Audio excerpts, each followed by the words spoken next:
वडिलांचा उल्लेख करून माझा बाप काढला। तुम्हाला 3 तारखेला निकालातून नक्की माझा बाप आठवल्याशिवाय त्या दिवशी 3 तारखेला राहणार नाही। कारण तुम्ही सांगता ना आम्हाला गल्ली बोळाचं त्या ठिकाणी गल्लीना बोळ माहित आहे म्हणून फ्री शाल सांगितले। माहित असणार ना बंधून यांना गल्लीन बोळ कुठल्या गल्लीत कुठल्या बोळात एखादा ओपन स्पेस आहे का, ओपन प्लॉट आहे का, यांच्यावरच यांचे गेली 40 वर्ष त्या ठिकाणी लक्ष आहे।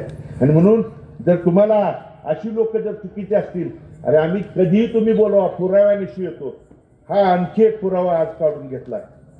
पंढरपूर शहरात भाऊ जवळ जवळ 13 हेक्टर 85 आर कुटुंबाच्या नावावरती 13 हेक्टर म्हणजे किती झालं बंधू? 30 एकराच्या वर 32 एकर 32 एकर ट्रस्ट आणि काही लोकांची जमीन तुमच्या त्या जमिनीवरती आरक्षण टाकतो म्हणून त्यांना कमी कवडी मोलाच्या भावाने खरेदी केली। पत्रकार बंधूंनो हा उतारा बघा। त्या उतार्यावरती खालची नावं त्या ठिकाणी वाचतो खरेदी घेणाऱ्याच्या।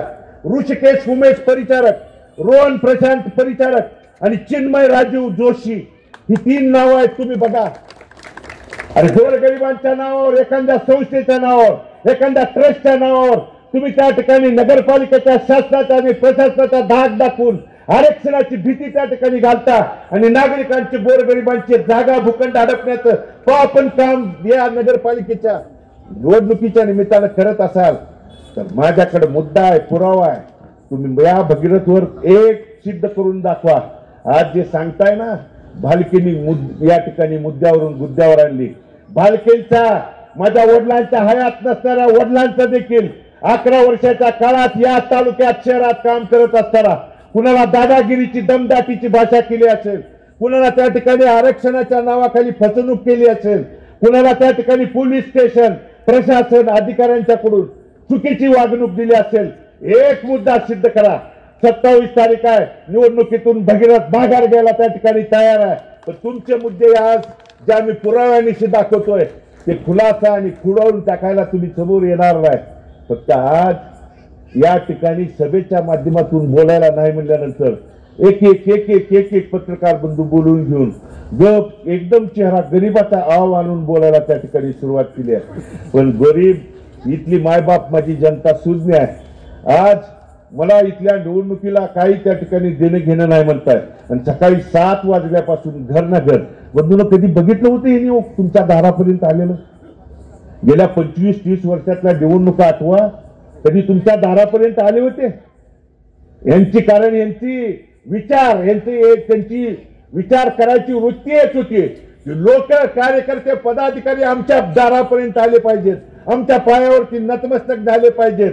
मात्र आज महामानव डॉक्टर बाबासाहेब आंबेडकरांनी दिलेली घटना आणि संविधानाच्या माध्यमातून तीर्थक्षेत्र विकास आघाडीच्या या उमेदवारांच्या सगळ्या उमेदवारांच्यामुळे तुम्हाला दारोदार जावं लागतं ना, तीच खरी तीर्थक्षेत्र विकास आघाडीचा विजय आहे। आणि बंधूंनो उद्याच्या 2 तारखेला त्या सत्यात उतरवण्यासाठी तुमच्या आशीर्वादाची पाठबळाची त्या ठिकाणी गरज आहे।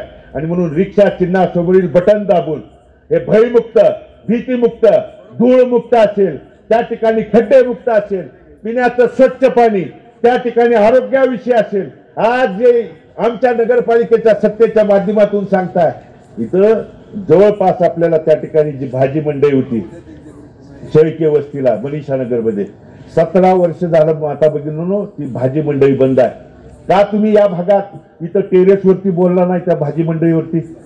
आज इथं जर भाजी घ्यायला जायचं म्हणलं तर खाली आपल्याला शहरात त्या ठिकाणी जावं लागतं। तुम्ही या मुद्द्यावरती बोलायला तयार नाही, मात्र तुम्ही खालच्या पातळीला जाऊन बोलून आमची दिशाभूल करत असाल तर लोक सुज्ञ झालेत। त्यांना 2 मिनिटात कोण खरं बोलतंय कोण खोटं बोलतंय हे त्या ठिकाणी कळतंय। आणि म्हणून उद्याच्या 2 तारखेला आपल्या सगळ्या या गोष्टी अडचणी संकट हे दूर करायचे असतील तर तुमच्या आशीर्वादाची बंधूंनो त्या ठिकाणी गरज आहे की उद्याच्या 2 तारखेला रिक्षा चिन्हासमोरील बटन दाबून आपण आपला आशीर्वाद द्यावा। त्या आपण दिलेल्या आशीर्वादाला त्या तीर्थक्षेत्र विकास आघाडीकडून किंचित भर देखील तडा जाऊ देणार नाही एवढंच या निमित्तानं अभिवचन देतो।